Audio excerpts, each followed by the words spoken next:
रवि एक छोटा लड़का था जो अपनी दादी के साथ गांव में रहता था।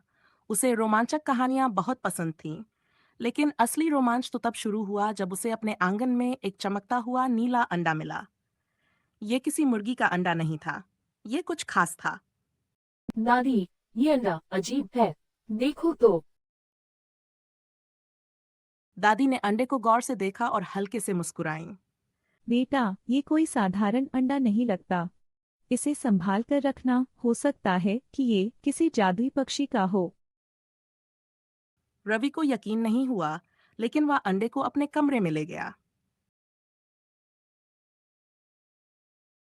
जैसे ही उसने उसे छुआ, अंडा हल्का गर्म महसूस हुआ और उसमें से हल्की सी रोशनी फूटने लगी। कुछ दिनों तक रवि ने उस अंडे की देखभाल की।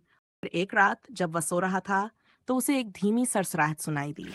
अचानक अंडे में दरारें आ गई और उसमें से एक सुनहरे पंखों वाली छोटी चिड़िया निकली। लेकिन ये कोई साधारण चिड़िया नहीं थी। इसके पंखों से नीली रोशनी निकल रही थी और इसकी आंखें सितारों जैसी चमक रही थीं। तुम कौन हो? रवि ने चकित होकर पूछा। चिड़िया ने अपनी मीठी आवाज में कहा, मैं नक्षत्री हूँ, जादुई पक्षियों की रानी। तुमने मेरी देखभाल की, इसलिए मैं तुम्हें खास तोहफा दूंगी। लेकिन इसके लिए तुम्हें हिम्मत दिखानी होगी। रवि थोड़ा घबरा गया, लेकिन रोमांच के लिए तैयार था। क्या करना होगा? नक्षत्री ने अपने पंख फड़फड़ाए और कमरे में अचानक एक गोल चमकता हुआ द्वार प्रकट हो गया।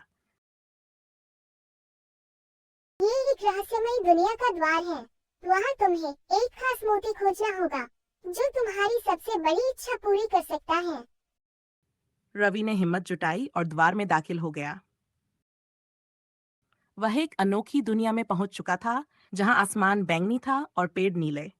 हवा में तैरते जादुई जीव उड़ रहे थे। रवि ने इधर उधर देखा और चल पड़ा।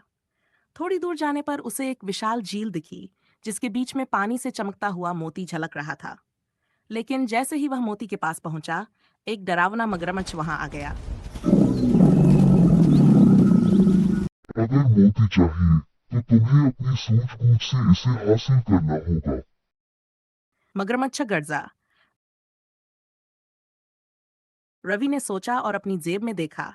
उसमें उसकी दादी का दिया हुआ एक पुराना लकड़ी का खिलौना था, जिसे मगरमच्छों की मूर्ति जैसा तराशा गया था। रवि ने मगरमच्छ से कहा, मैं तुम्हें ये खिलौना देता हूँ, अगर तुम मुझे मोती लेने दोगे। मगरमच्छ ने खिलौना देखा और खुश हो गया।